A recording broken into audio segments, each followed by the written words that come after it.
I want to talk to you about balancing running a media agency while you're also building a supplement brand, where you're telling people, read the fine print, not just the headlines, but you've been in the headline business for a long time, making them for a whole lot of folks. Yeah, but here's the truth. If you have a headline that the study backs, you're fine. It's the clickbait. There you go. All right. So that's why I started Unblurred Media, right? We talked about this. There's no gray area in marketing. I can either do something or I can't. I can do it or this. But I've also, in the way, like we're also, and you know this whole viral society where everyone wants to go viral. Like I joke, if someone calls us and says we want to go viral, I just hang up the phone. Because you know this. You can go viral, but if you don't manage it properly, it's twice as, like my dad's always taught me, you can grow too fast or you can grow too slow. Equally detrimental if you can't control it, right? And I feel like that's the biggest thing lately with some of these viral things is they don't manage it properly or they're not ready for it. Talk to me a little bit more about the headlines, the studies behind the headlines, the story, what you do next. So again, you get like, how do people prepare for the storm that you can bring in the world of PR? That's a good question. I think honestly, it backs on the person, right? Like the people out there that are doing good are still doing good. The companies out there that are still selling products that actually help people and don't break after one use. I think those are more the headline side of it, of finding the people like that have a good headline, that have a good story. And I think that's the biggest thing in marketing and PR is finding the story. Because a lot of people think they don't have stories, and every business has a story. Okay. Now, the biggest thing is too, a lot of people don't want to tell them always, right? Because I think the older generation, like, and I say older, I'm 42. I think we've been taught so much to not talk about ourselves or talk about this or that or this. And the new generation is born on this whole internet where you talk at everything. And if you don't get 25 likes, you're failing, right? I've never understood that side. Like I laugh when people have complete strangers that follow them and they're like, well, I didn't get enough likes. I was like, you don't know these people. But I think that's the best marketing and PR campaign is being genuine, telling your honest story and telling why you developed a product. Right. It doesn't matter if it's a supplement, a car, a business. It's your story and why you decided to do it. Sure. And I think that's what makes a good PR marketing. Like, I think the biggest problem right now is these people are like, well, someone told me I could spend $10,000 and retire, so I did it. That's not a story. Gotcha. Well, let me ask you this. So in the worlds that I've been living in, you know, a lot of times there's a gap between the people that are most successful are doing something and they're using it. So obviously everybody's like, well, I know I need it, but I don't know how or when. Yeah. Right. So like they can look at Ruth's Chris and know that that's $100 steak, and Outback that's $20 steak. They get it. They know it. Their expectations are managed. They know exactly what they're getting for that product. When people say PR, WTF are they talking about? Like, I want to get to the bottom of it, because like I get like, can anybody shine a light and say, this is what it is. This is who needs it, when you need it, why you need it, and how you use it. Well, and I think that's the thing, right? It's the story, like we keep talking about. Like a good PR company will find a business, will get the story out of them, curate the story to the market so they understand it. The biggest thing with PR is it's a lot of pushing and pressing, and sometimes it's not easy. The biggest thing lately is we used to be able to put out press releases about something great and they'd all write about it. Now they send you a thing and go $200, $300, 500, 2,000, 6,000. I have jokes, like we did a couple grand openings recently, and old school, they wanted the chamber there. Chamber's now charging for ribbon cuttings. What? It was never a thing, right? But I get it. I was going to say, I'll let you come if you want. You know what I mean? Like, but now they're like, okay, we're doing one in Texas. They're like $500. And I'm like, okay.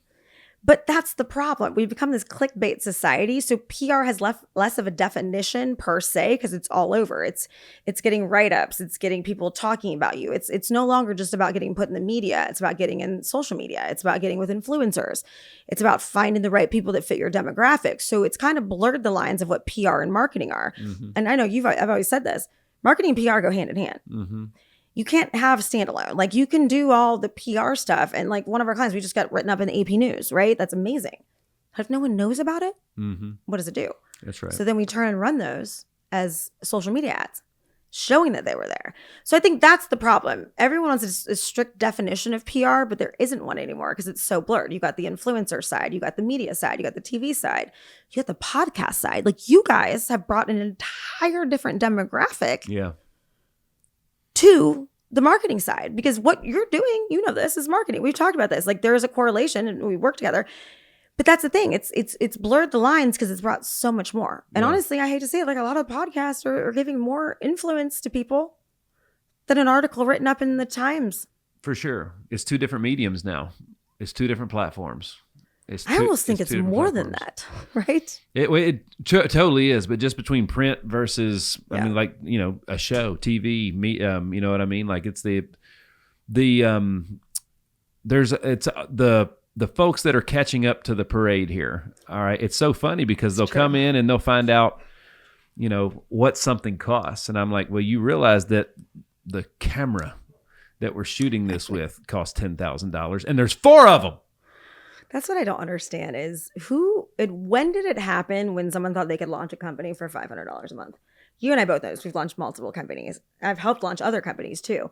That's the biggest thing. It's like, who set that expectation? Like, back in the day, you'd start a company, and I asked my dad about this. I said, were you in debt? He goes, well, define debt back then. That's right. It's an investment. He goes, because, you know, the one thing this generation has is credit cards.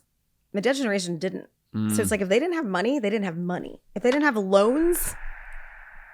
Unlimited lines of credit. Which also makes me sad because I know how many people have these like 30% credit cards. But I feel like the expectation now to launch a business is 3 months in the green. And that's not realistic, especially these dropship companies that keep coming to us. So like Alibaba and all these companies are like, we'll design your website and we'll drop ship these 50 items. And I'm like, so I had this client once and I was like, potential client. And I said, well, why'd you choose these 50 items on your website? Well, we don't know. That's what you're supposed to figure out. I'm like, okay, so you want us to research 50 products for free before because you started a business for 10 grand. But that's the other thing that's crazy. It's like they're doing all this, but then they don't understand and they're trying to compete with Amazon. You can't. It's look, if accessibility for me is the difference maker. Yeah. Okay, so results. Not everybody. Yeah, we are 100% in the results-based business. A lot of people confuse that. Yep. We're in the results business, but you know, not every. Going back to what I was talking about, like how, like when does somebody look in that direction based on certain things? It's like, hey man, once you've hit 5 million in revenue, that's when you start looking in that direction, right? So, again, one of the most common questions I get asked about a couple years ago, an editing product for podcasts came out called Opus AI. And it's great. It has a great avatar and place in the market. The catch for us is like, guys, like, think about it. If my 16-year-old son can afford to buy it, it's like $30 a month. If he can afford to buy it and he has not a lot of skills in what it is that we're doing, and it serves him. All right, so it serves a 16-year-old kid with no business. Who's smart? I'm not going to say my son's not smart, but like, you know, but like if it's not making, if it's good enough for him and his YouTube channel, why would you think it would make your business millions? If it's good enough for a 16-year-old on a private YouTube platform to make some stuff, like it's such surface level AI, artificial intelligence on those clips and stuff, right? So again, it's got a specific product. So, you know, for me, it's like, if all it takes to make millions of dollars on social media is an iPhone, a cheap mic, and a ring light, and an Opus count, then everybody would be doing it. You know what I mean? But like, it doesn't work that way. So again, Opus for us taught us how we needed to hire the right person. Well, but that's the other thing that's crazy, right? Is what they're putting out there. I always joke the only difference between a good product and a bad product is marketing. Okay. But I don't necessarily agree that like good product, but like there's so many crap products out there, but they have money behind it. That's right. So they can convince everyone's a great product. They can get it written up. They can pay to get, and that's what I hate. I do hate that on the PR side because it used to be about actually having a good product or a good service to get written about. Now you just have to have money, which sucks because it's now the payola world, right? Pay to play. But I agree with that. Like one of our biggest things, like right now we're working with a company that actually manufactures part of Walmart's mainstay brand ceiling fans. They're the most amazing people out of China, but they've been told that they can just launch an Amazon store with no advertising, no promotions. And that's what Amazon's putting out there. That's what this. Like Google tells the average person they can run their own Google ads. If you're not Google certified, you're going to waste a lot of money doing that. That's right. And I hate to say, this, like the Google certified isn't just like they take an hour course. It's an ongoing learning and understanding the market, That's why I don't think AI is going to take over entirely. I know everyone's worried about this, but we're seeing so many problems in the digital advertising side with AI right now because it's not feeling human emotion. It's not feeling human mind thoughts. So like we'll have ads when we have them on AI, we'll test them and they'll literally just like target something that's completely wrong. So luckily we manually manage our accounts. That's why we charge management fees. But that's the other thing that's crazy. Like you're saying, like that they're hiring these young kids that like they think these apps or whatever are going to do it all, or they're outsourcing to India or China for their actual websites. Like I had a client, I won't say who, they were spending like $10,000 to $15,000 a month because they have another bigger company because the company in India told them to. This place has a one spot location in Nashville. Like India, not being mean, has no clue about one single spot in Nashville. So they were spending all this money and it wasn't getting results and they could spend a third of that. Yeah. But it's not always about spending more money, but it just sucks that everything's payola now. Sure. That's it's like you can have the worst product in the world. And if you have the money behind it, you can promote it and people will buy it. Well, and not to mention those the folks overseas, you can't sue them. True. When something goes sideways. That's a big deal. Yeah, but let's get real. If anyone's ever been in a lawsuit, you never want to sue anyone. It doesn't matter if they're here or there because it's just frivolous, drawn out. Like it's kind of like a fight. Everybody loses. Collecting money anymore, and it's a joke too, right? We had to go after a client a year or two ago, and he owed us a lot of money, and we won, right? Well, they're still trying to collect 2 years later. It's like, why do you place judgments on people that owe you money if you can't collect it? You know the industry. It's fun. But I think the marketing world's changing. I think podcasts are bringing this new flavor. Now, granted, everyone has one, but you know what I mean? It's bringing more to marketing. It's bringing more legitimacy because you're actually getting to talk to people. You're getting to know them. You're not just getting the marketing side that they're putting out. Yeah.